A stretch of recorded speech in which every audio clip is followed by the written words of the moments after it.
hidup dalam naungan-Mu. Ku naikkan syukurku kepadamu Yesus, ku angkat tanganku kepadamu Tuhan. Kau yang layak Tuhan, terima semua pujian. Oh, ku naikkan syukurku kepadamu Yesus, ku angkat tanganku kepadamu Tuhan. Hanya Kau Tuhan yang layak disembah.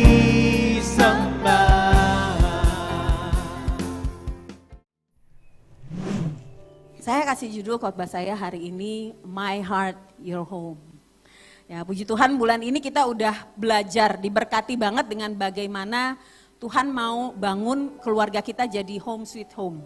Ya, kita belajar dari minggu pertama, kedua, ketiga. Dan hari ini kita akan belajar tentang home sweet home, tapi dari sudut pandang yang berbeda. Ya, dari sudut pandangnya Tuhan. Nah, saya mau mulai dari kediaman nomor 1 di Indonesia. Ya, saudara tahu gedung apa ini? Ada namanya ya, Istana Kepresidenan ya. Ya, ini Istana Merdeka, Istana Kepresidenan, Istana Negara. Pokoknya ini adalah istana tempat kediaman resmi Presiden Republik Indonesia. Siapapun presidennya tinggalnya di Istana Kepresidenan ini. Nah, walaupun mereka punya kediaman pribadi, setiap presiden kan pasti punya kediaman pribadi. Tapi waktu mereka menjabat jadi presiden, karena status mereka jadi presiden, mereka harus tinggal di Istana Kepresidenan ini, ya. Istana Negara ini bukan rumah sembarang rumah untuk setiap presiden, siapapun presidennya, tapi rumah khusus karena ada status penghuninya. Karena Istana Negara ini bukan rumah sembarangan, bukan tempat tinggal sembarangan, maka dia steril. Steril artinya dijaga ketat, tidak sembarang orang bisa masuk, tidak sembarang kegiatan bisa dilakukan. Tidak sembarang orang bisa buat acara di situ, ya. Walaupun presiden yang tinggal di situ bisa punya kehidupan pribadi, tapi juga nggak sembarangan, ya. Karena ada status yang ketat, ada protokolnya. Nah, demikian pula dengan kita, ya. Kita mau baca sama-sama firman Tuhan pagi ini dari 1 Korintus 3 ayat 16 sampai 17, ya. Yuk kita baca sama-sama. 1, 2, 3. Tidak tahukah kamu bahwa kamu adalah bait Allah dan bahwa roh Allah diam di dalam kamu. Jika ada orang yang membinasakan bait Allah, maka Allah akan membinasakan dia. Sebab bait Allah adalah kudus dan bait Allah itu adalah kamu. Konteks 2 ayat ini ya, Paulus itu lagi bicara tentang temple atau bait suci, ya, bukan rumah biasa. Dan temple ini konteksnya itu adalah jemaat Tuhan atau yang masa di zaman modern ini kita kenal sebagai gereja kayak home church gitu ya. Paulus lagi mengajarkan bahwa Yesus adalah dasar gereja. Home church dasarnya adalah Yesus Kristus sendiri. Nah, siapa yang bangun di atasnya itu adalah kita semua. Ya, bukan hanya Semi dan saya, friends, para leaders, seluruh jemaat, teman-teman hamba Tuhan yang berkhotbah di sini, yang mengajar di sini, semua ini kita yang membangun home church ini di atas dasar Yesus Kristus. Nah, bagaimana kita membangun di atasnya itu yang jadi tanggung jawab kita. Ya, ayat-ayat sebelum 16-17 ini bicara seperti itu. Kualitas bangunan seperti apa yang kita bangun di atas dasar itu yang nanti akan diuji. Diujinya kapan? Waktu ada api. Api itu apa? Proses, masalah, ya, waktu kita menghadapi ujian-ujian hidup. Nah, itu yang menguji apakah yang kita bangun itu kualitasnya bagus atau ala kadarnya. Di ayat 16-17 ini, Paulus ini memberi alasan kenapa kita harus perhatikan kualitas apa yang kita bangun di atas dasar Yesus Kristus itu. Kenapa? Karena ini, bahwa kita adalah bait Allah. Dengan kata lain, ibarat istana kepresidenan, ya, kita ini bukan rumah sembarang rumah. Dan kalau kita lihat, saya pelajari ayat ini, dalam bahasa Yunaninya ada dua kata yang biasa dipakai untuk merujuk kepada bait Allah atau bait suci. Ya, kata yang pertama itu adalah hieron. Hieron ini merujuk kepada bentuk fisik bangunan bait Allah ya. Dan bait Allah itu bukan tempat yang kayak kecil satu bangunan satu aja gitu, enggak. Biasanya bait Allah, baik itu bait Allah di Yerusalem maupun agama-agama pagan, ya, agama-agama yang nggak percaya Tuhan, biasanya itu satu kompleks besar dan biasanya terletak di tempat yang tinggi, di bukit gitu ya, di atas bukit. Lalu ada halamannya, ada pelatarannya, baru ada bangunannya, ya, bangunan tempelnya itu ya.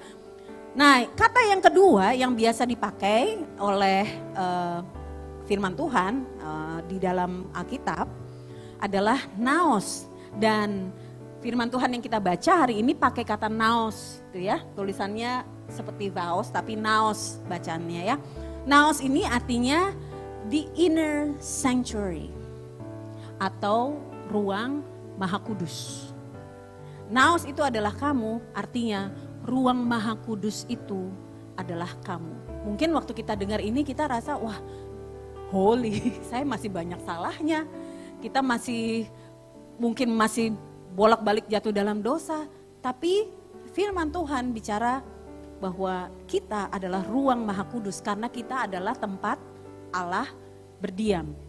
Yang menarik, kenapa Paulus memilih kata bait Allah atau bait suci ya, bukan sekedar rumah, karena prinsipnya tuh begini, bait suci adalah tempat atau bangunan yang dibangun khusus untuk melayani Tuhan ya, didirikan khusus untuk melayani Tuhan.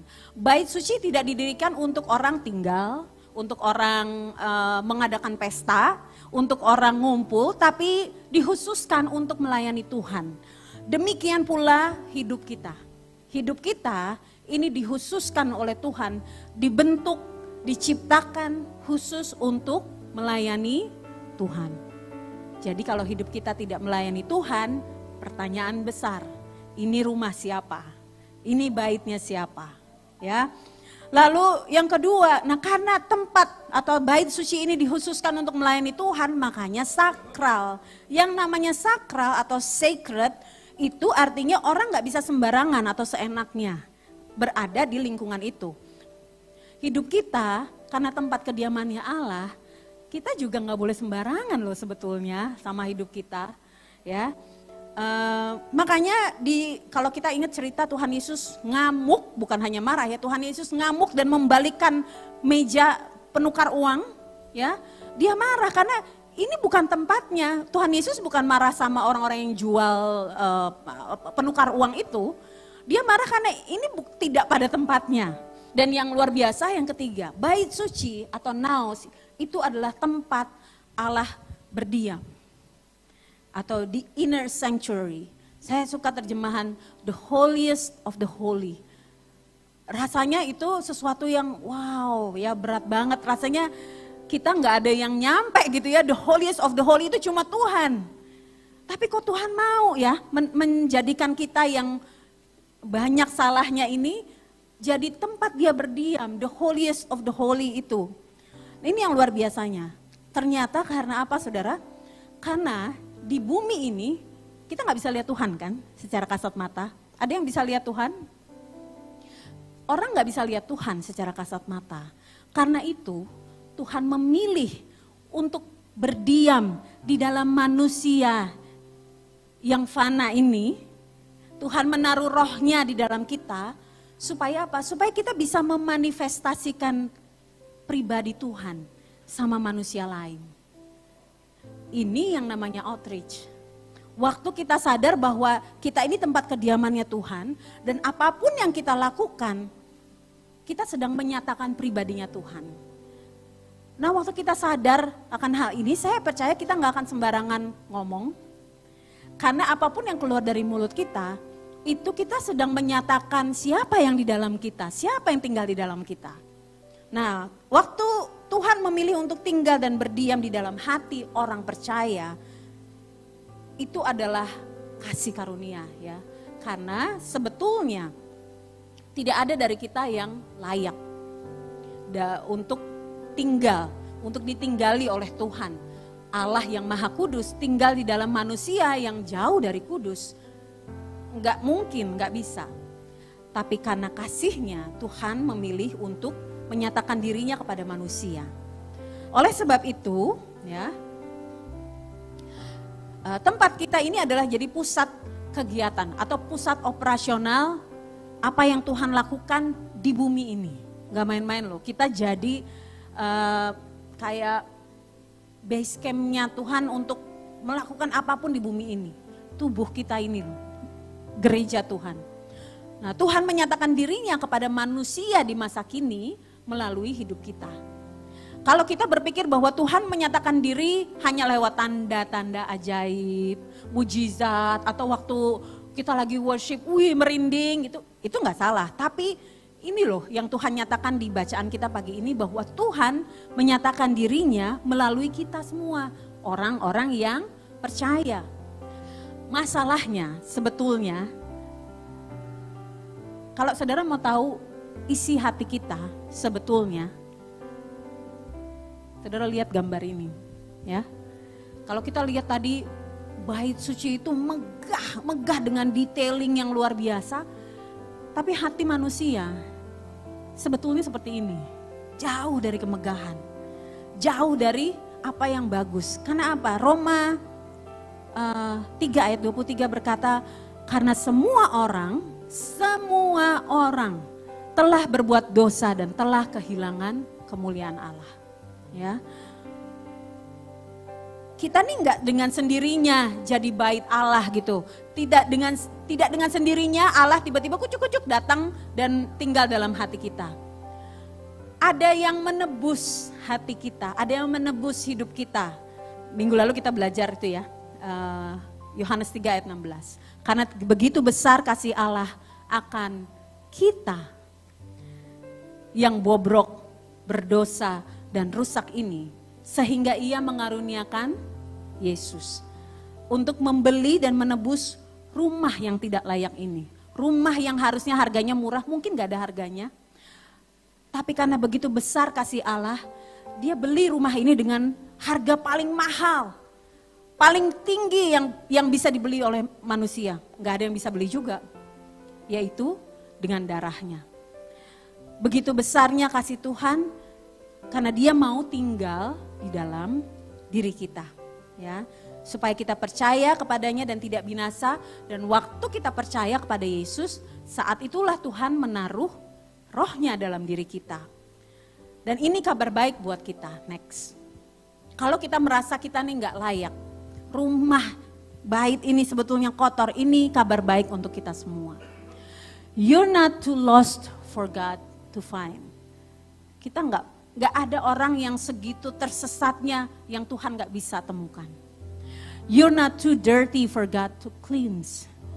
Apa yang kita alami di masa lalu, atau mungkin saat ini kita masih bergumul, jatuh, bangun dalam dosa. Dengar, gak ada yang terlalu kotor untuk Tuhan bersihkan. Karena kasih Tuhan lebih besar daripada apa yang menjadi kekotoran kita. You're not too broken for God to fix.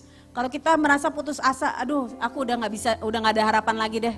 Atau saudara mungkin berdoa untuk orang-orang tertentu yang rasanya broken, udah gak bisa, aduh udah hopeless deh. Dengar kabar baik ini, tidak ada yang terlalu rusak untuk Tuhan selamatkan. You're not too hurt for God to heal. Gak ada luka yang terlalu dalam, gak ada luka yang terlalu berakar yang gak bisa Tuhan sembuhkan. Amin. You're not too far gone for God to reach. Sekalipun kita meninggalkan Tuhan, tidak akan membuat Tuhan meninggalkan kita. Itu anugerah. You're not too guilty for God to forgive. Gak ada kesalahan paling buruk, kesalahan paling besar yang pernah kita lakukan yang tidak sanggup Tuhan ampuni. You're not too sinful for God to save. Waktu kita sudah ditebus tadi, Tuhan itu bersih-bersih bait sucinya. Tadi kan rumahnya bobrok tuh. Tuhan beli dengan harga yang mahal. Lalu apa yang dilakukan? Tuhan masuk ke dalam baitnya ini untuk bersih-bersih.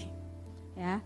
Kehadiran Tuhan itu selalu bawa berkat buat kita. Dan berkat itu tidak selalu dalam kemasan yang manis, kemasan yang indah, kemasan yang nyaman. Banyak kali berkat Tuhan datang sama kita dalam kemasan yang namanya masalah, kemasan yang namanya sakit, kemasan yang namanya konflik, kemasan yang namanya luka. Tapi itu semua adalah berkat. Karena waktu Tuhan kasih berkat, Tuhan mau mengubah hidup kita. Tuhan sedang membersihkan bait sucinya. Yehezkiel 36, ini juga kabar baik. Yehezkiel 36 ayat 25 sampai 27 berkata, Aku, kita baca sama-sama ya, baca firman Tuhan. 1, 2, 3, Aku akan mencurahkan kepadamu air jernih yang akan mentahirkan kamu dari segala kenajisanmu dan dari semua berhala-berhalamu. Aku akan mentahirkan kamu. Kamu akan kuberikan hati yang baru dan roh yang baru di dalam batinmu. Dan aku akan menjauhkan dari tubuhmu hati yang keras dan kuberikan kepadamu hati yang taat. Rohku akan kuberikan diam di dalam batinmu dan aku akan membuat kamu hidup menurut segala ketetapanku.